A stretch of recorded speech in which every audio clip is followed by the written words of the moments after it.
el centro otra vez. Ahí, eso. ¿Sí? ¿Segura? Exacto, listo. A ver. ¡Sí salió!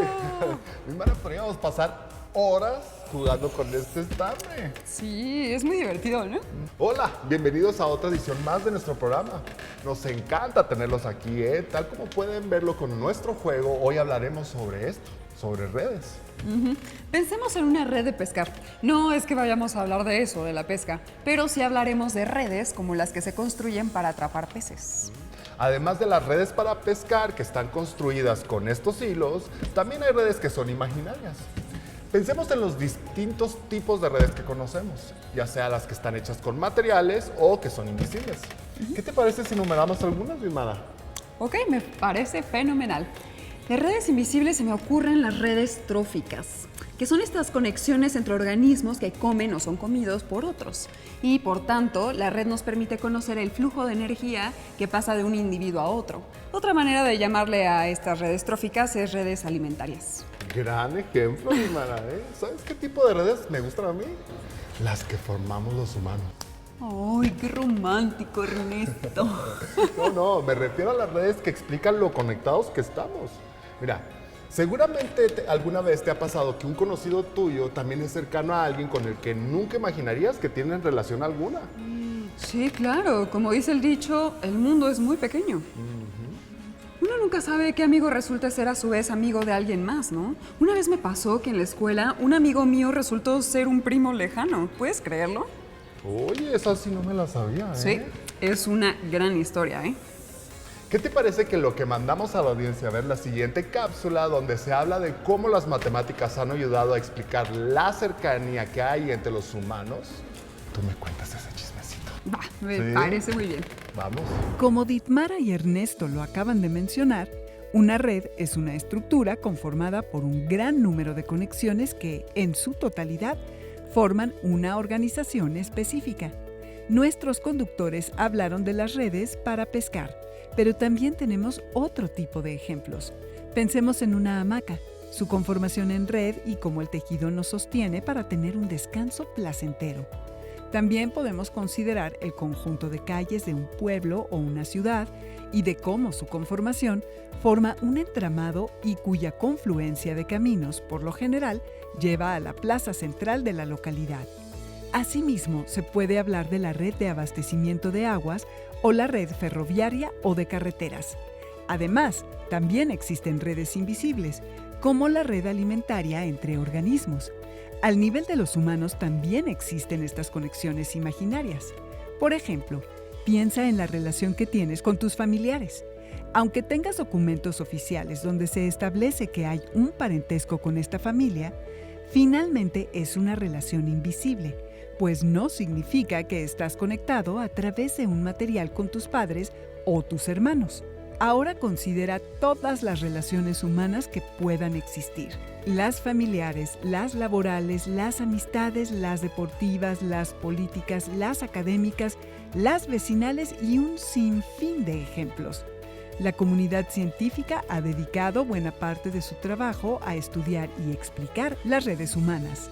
Un ejemplo del tipo de relaciones a las que se ha analizado es el que se ha nombrado como el número de Erdős.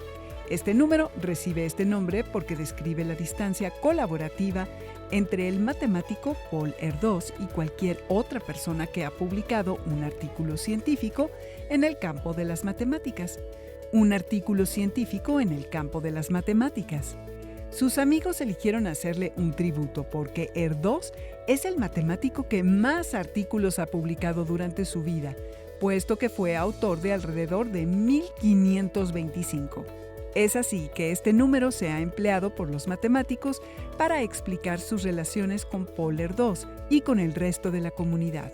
Es decir, Paul Erdős es el centro de una red de colaboraciones, por lo que su número es 0. Dependiendo de la cercanía de un matemático con él, tendrá un número cercano a 0 y, mientras más alejado, más lejano del 0.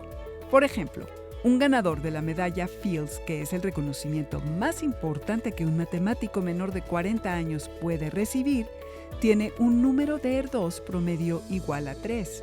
Si tú quisieras obtener el número de Erdős, necesitas hacer lo siguiente.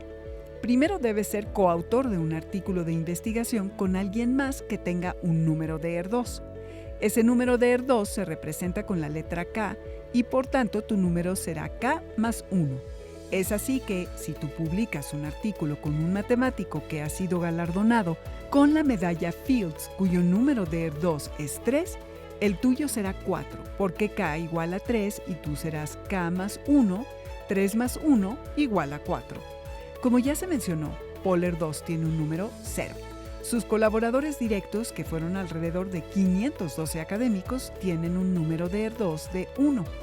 A su vez, los colaboradores de esos colaboradores, pero que no trabajaron directamente con Paul ER2, son alrededor de 12.600 personas y ellos tienen un número 2. Aquellos que han colaborado con los que tienen un número de ER2 2, pero que no han trabajado de manera cercana con alguien con un número 1 ni 0, tienen el número 3 y así sucesivamente. Albert Einstein tiene un número de ER2 2, mientras que Richard Feynman tiene un número 3. La canciller alemana Angela Merkel tiene un número de ER2 de 5. Debido a que Paul ER2 falleció en 1996, actualmente ya nadie puede obtener un número 1. Es así que al día de hoy, el número más cercano que se puede obtener es el 2. En este ejemplo, Paul ER2 representa lo que se conoce como nodo, y a sus relaciones se les llama enlaces. A su vez, cada uno de los matemáticos que tienen un número 1 son un nodo y también enlaces. Es decir, que el punto donde convergen uno o varios enlaces es un nodo. De esta manera, la comunidad matemática forma una red invisible cuyo criterio de unión es su relación académica con el matemático Paul ER2. Esta red creada por matemáticos se ha llevado también al mundo cinematográfico con lo que se conoce como el número de Bacon. El principio del número de Bacon es el mismo que el de ER2, con la diferencia de que se calcula con el artista Kevin Bacon. Este actor tiene el número de Bacon 0, mientras que aquellos artistas que han aparecido en alguna película con él reciben el número 1 y así sucesivamente. Esta idea se ha llevado al extremo con la propuesta de que todas las personas del planeta están, en promedio, conectadas a través de 6 personas o menos entre ellas. A esto se le conoce como la idea de los 6 grados de separación. Sin embargo, a pesar de que diversos estudios han intentado demostrar que esta idea es verdadera, hasta ahora la comunidad científica la ha reconocido como un mito académico. Lismara, ahora que hemos visto esta información, me pregunto si tú y yo podríamos rastrear cuántos grados de separación habría entre tú y yo antes de conocernos. Esa es una gran pregunta de investigación, Ernesto. Podríamos convertirnos en detectives por un día y revisar esos vínculos que había entre tú y yo. Para empezar, el hecho de que tú y yo hayamos nacido en el mismo país ya da un poco de cercanía, ¿no? Pero en el número de ER2 tenemos personas que vienen de lugares geográficos distintos. Paul ER2 era húngaro y Angela Merkel es alemana. Tal vez el que nos dediquemos a lo mismo también ayuda. Sí, bueno. Antes de que sigamos indagando sobre nuestras vidas privadas, nos ha quedado claro que incluso si no hubiéramos trabajado en el programa de pensamiento matemático, había algo de probabilidad de que tú y yo nos conociéramos, ¿verdad? Me queda claro que sí pudo haber sido posible. Pero seguro que estas redes de las que hemos hablado tienen una importancia mayor que el solo hecho de conectar personas. La respuesta a esta cuestión es sí. Estas redes de las que tú, yo y Dominique hemos estado hablando pertenecen a la rama de estudio llamada teoría de redes, misma que se encarga de representar de manera gráfica las relaciones que existen entre los objetos. Elemental, Lismara. Como ya lo mencionamos, esta representación, que es gráfica, consiste en demostrar la correspondencia entre nodos y enlaces. En el caso del número de ER2 y el de Bacon, las personas son nodos y sus relaciones laborales, ya sea académicas o artísticas, son los enlaces. En el caso de Paul ER2 y Kevin Bacon, ellos representan un nodo con muchos enlaces. Sí. La teoría de redes no solo tiene implicaciones, como en estos dos casos, para la sociología, es decir, para describir las relaciones humanas. También forma parte de la física estadística por el estudio de la relación de las partículas elementales. Para la biología, por la relación entre los organismos. Las ciencias de la computación, por la descripción y estudio de la conexión entre computadoras y otros dispositivos electrónicos, y por muchas otras disciplinas de estudio. De hecho, nuestro invitado del día de hoy desarrolla mucho de su trabajo para hacer explicaciones en el campo de las ciencias de la salud humana. ¿Qué te parece que antes de preguntarle sobre su trabajo, le pedimos que nos hable más sobre la teoría de redes? Me parece elemental. Hoy tenemos como invitado al doctor Guillermo de Anda Jáuregui, del Departamento de Genómica Computacional del Instituto Nacional de Medicina Genómica. ¿Qué tal, doctor? Bienvenido al programa. Muy bien, muchas gracias por la invitación, de verdad que es un gusto estar aquí. El día de hoy nos podría platicar qué relación tienen las matemáticas con la teoría de redes. Es una muy buena pregunta. El estudio de las redes, estos sistemas o estos modelos en los cuales representamos las relaciones que existen entre elementos, desciende de un área de las matemáticas conocida como teoría de grafos. Entonces, por ahí del siglo XIX se empezó a estudiar este tipo de modelos, aunque no contábamos con la capacidad tecnológica para analizar sistemas muy grandes. Y es hasta finales de los años 90 y al inicio de este siglo en el cual la capacidad de cómputo que tenemos, así como la capacidad para generar datos, es tal que nos permite empezar a estudiar estos sistemas muy, muy grandes, muy, muy complejos. Hemos explicado los elementos básicos que tiene la teoría de redes y pareciera que las redes están en todos lados. ¿Eso es así? Ciertamente, muchos de los fenómenos de nuestro universo los podemos representar como modelos de redes. Esto es porque muchos fenómenos que nos interesan se componen de muchos elementos que interactúan entre ellos o que tienen relaciones que nosotros queremos representar y poder entender acerca de la naturaleza utilizando estos modelos. ¿Existe algo en la naturaleza o incluso en el universo que no pueda explicarse con la teoría de las redes? Bueno, ciertamente las redes son una herramienta y como todas las buenas herramientas, pues son útiles para cierto tipo de problemas. Hay muchos sistemas complejos que podemos explicar y representar como redes, sistemas biológicos, sistemas de infraestructura, sistemas sociales, mientras que hay algunos otros en los cuales pues la representación de redes no nos aporta algo adicional a lo que podemos aprender con otras estrategias. Doctor, pausaremos esta entrevista un momento y continúen con nosotros porque Ernesto y yo tenemos preparada una red. Como ya hemos visto, los elementos básicos de las redes son los nodos y los enlaces. Otra es que dichos elementos tienen que tener algo en común, razón por la cual exista dicha unión o relación entre ellos. A continuación, construiremos una red para poder explicar cómo funciona la construcción de una de ellas. Para lo siguiente vamos a ocupar los siguientes materiales: estambre cortado e imágenes diversas, en este caso de comida. Como hemos visto, se pueden construir redes con diferentes números de elementos. Nosotros haremos una red de la comida mexicana. Antes de comenzar, debemos tomar en cuenta que nuestra representación será simplificada. En el centro de nuestro diagrama colocaremos al maíz. Este será nuestro primer nodo. De ahí salen distintas modalidades en las que comemos el maíz. Está el maíz que se come en forma de tortilla, en forma de grano cocido y en forma de masa.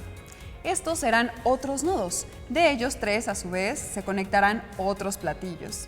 Ahora lo que debemos hacer es colocar los enlaces. Conectaremos con el estambre nuestro nodo central, el maíz, con los otros 3. Muy bien, yo te ayudo con las tortillas. Va muy bien. Ahora conectaremos estos 3 nodos con otros platillos. De las tortillas, que son estas formas planas y cocidas de maíz, salen los totopos, los tacos y los sopes. ¿Los conectamos? Los conectamos. Los totopos pueden ser fritos o cocidos en un comal. Los tacos son las tortillas que tienen algún ingrediente dentro de ellas. Y los sopes tienen ingredientes sobre ellas. De la misma manera, con estambre conectamos tortillas con los platillos que acabo de mencionar. Ahora nos vamos a enfocar en el nodo de los tacos. Ok. De ahí se desprenden las enchiladas, las quesadillas y las flautas. Ahora sabemos que ahí estamos entrando en una controversia, por los que dicen que las quesadillas llevan queso y los que dicen que pueden no llevar. Con el fin de evitar disputas, mejor consideramos que los tacos necesariamente es una tortilla que enrolla algún ingrediente. Así que por eso creemos que las quesadillas son un derivado del taco. Como hicimos con los demás platillos, esos también los vamos a conectar con sus nodos. Muy bien. ¿Muy bien? Ok. Vayamos al nodo del grano cocido. Muy bien. De aquí se conecta el pozole. Del nodo de la masa sale el tamal. Recordarán que les dijimos que este es un diagrama muy simple de lo que es la comida mexicana. Sabemos que de estos básicos se desprenden muchos otros platillos. Algo que a mí me gustaría mostrar es que dos redes pueden unirse. Recordemos que una de las características de las redes es que tienen elementos comunes. El bolillo, aunque forma parte básica de la comida mexicana, no está hecho de maíz, sino de trigo. Ambos son plantas de cuyos elementos nos beneficiamos para hacer comida deliciosa. Muy deliciosa. Así que pondremos al trigo en otra red. Del nodo del trigo se desprende el bolillo o la telera. En este momento los vamos a usar como de la misma manera. Este es nuestro nodo que se desprende del trigo. Ahora, del bolillo surge el pambazo, los molletes y las tortas. Y la torta se puede unir con el tamal y entonces tenemos Una torta de tamal, amiga, qué rico. Uy, sí, de esta manera podemos unir dos redes, ¿no? Aquí se conectó justo. Como les dijimos al inicio, nos hemos tomado ciertas libertades para hacer esta red de platillos mexicanos, como asumir que las quesadillas son un derivado del taco. Pero lo que queríamos demostrar es que hay elementos básicos que funcionan como nodos y que estos pueden estar unidos por las redes que tienen. Además, vemos que todos tienen características similares. En este caso, es el ingrediente básico como el maíz o el trigo. Al final, les daremos las maneras en las que pueden ponerse en contacto con nosotros. Queremos ver qué tan diverso puede llegar a ser su red de platillos derivados del maíz. Estamos seguros de que, dependiendo del lugar del país en el que nos sintonizan, tendrán platillos específicos que podríamos agregar. Finalmente, la comida mexicana es diversa y variada, además de deliciosa, por supuesto, ¿eh? Ernesto, antes de que sigamos abriendo el apetito con tantos alimentos deliciosos, ¿qué te parece si vamos a ver el resto de la entrevista que tuvimos con nuestro investigador invitado? Continuamos con el doctor Guillermo de Anda Jáuregui. Doctor, hablemos un poco sobre la pandemia que estamos viviendo ahora. ¿La teoría de redes ha servido para explicar y analizar la pandemia? La teoría de redes y la ciencia de redes ha sido muy importante para poder entender la forma en la que se propaga el virus SARS-CoV-2 que produce la enfermedad COVID-19. Hay que recordar que nosotros ya hemos escuchado mucho, la forma en la que se propaga este virus es a través de contactos que tenemos nosotros entre diferentes personas. Normalmente una persona infectada va a estar en la posibilidad de transmitir el virus si está en contacto con una persona que es susceptible o que no está infectada, y de esa manera es que se va propagando. Nuestra forma en la que nos conectamos pues obedece a un conjunto de fenómenos sociales que nos llevan a tener cierto tipo de conexiones entre las personas. Nosotros en nuestra vida cotidiana somos más cercanos a algunas personas, a lo mejor a nuestra familia, a las personas con las que estudiamos o a las personas con las que trabajamos, o tal vez las personas que trabajan en una tienda a la que nosotros acudimos. Entonces, estos contactos que forman parte de nuestra vida cotidiana, de nuestra vida social, pues desafortunadamente este virus los aprovecha para poder transmitirse de una persona a otra. Entonces, este conjunto de interacciones que nosotros tenemos, la podemos ir trazando de persona a persona y tener una gran red de contactos a través de la cual pues, nosotros hacemos nuestra vida normal.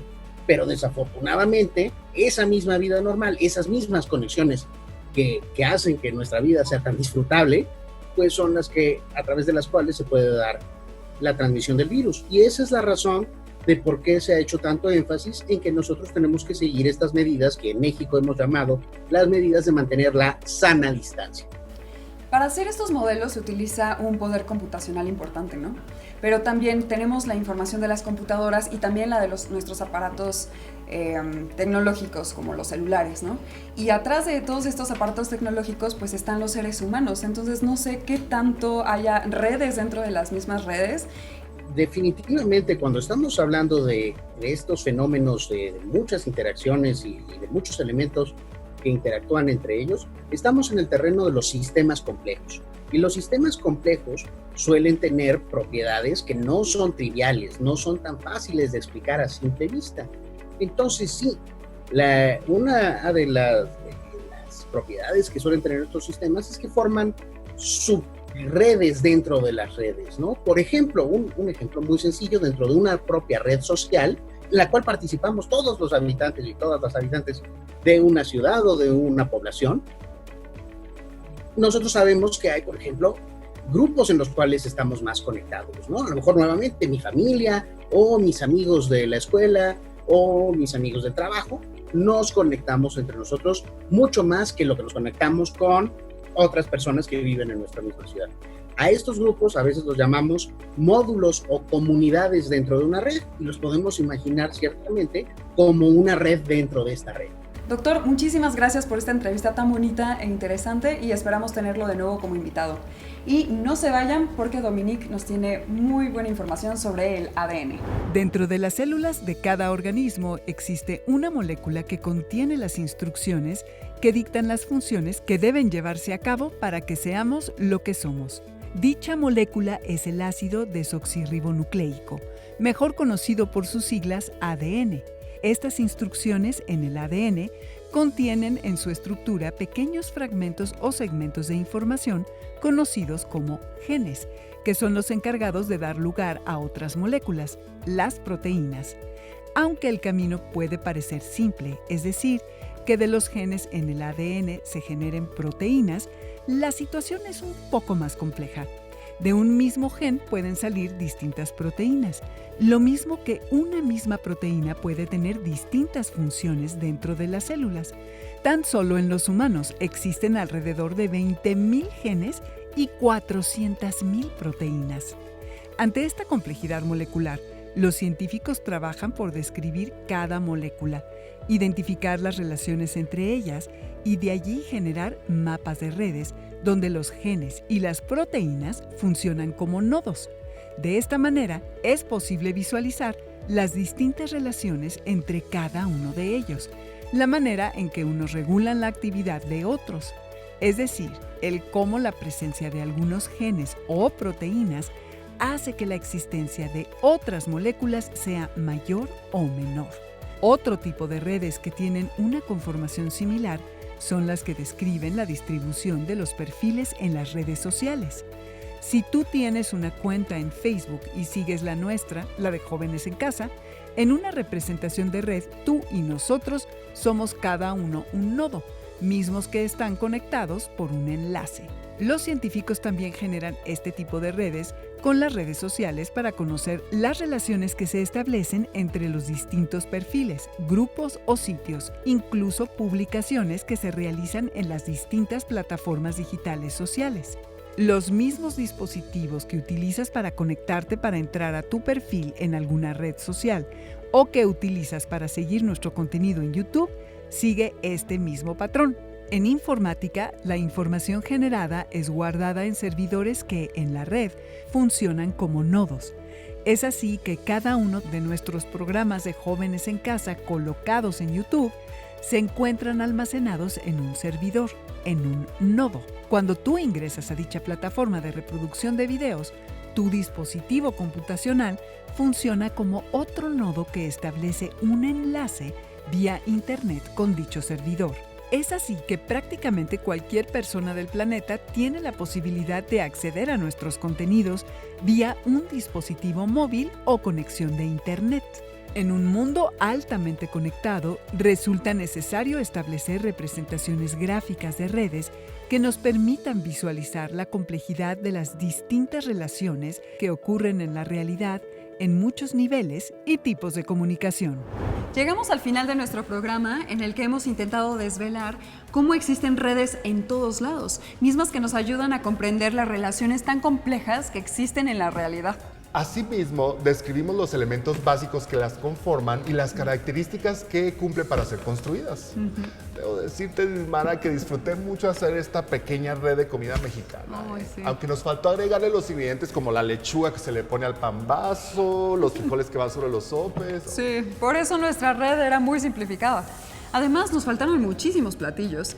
Recuerden que los invitamos a que construyan su propia red de alimentos mexicanos y que nos la compartan por nuestras redes sociales. Ah, muy bien usada ahí la precisión, mi Mara. Recuerden que además de sus redes, pueden compartirnos sus comentarios en nuestro Facebook, cuya dirección electrónica pueden ver aquí en pantalla. Y también recuerden que pueden regresar a este contenido y visitar otros más en nuestra página oficial y en YouTube. Nos vemos pronto. Adiós. Adiós.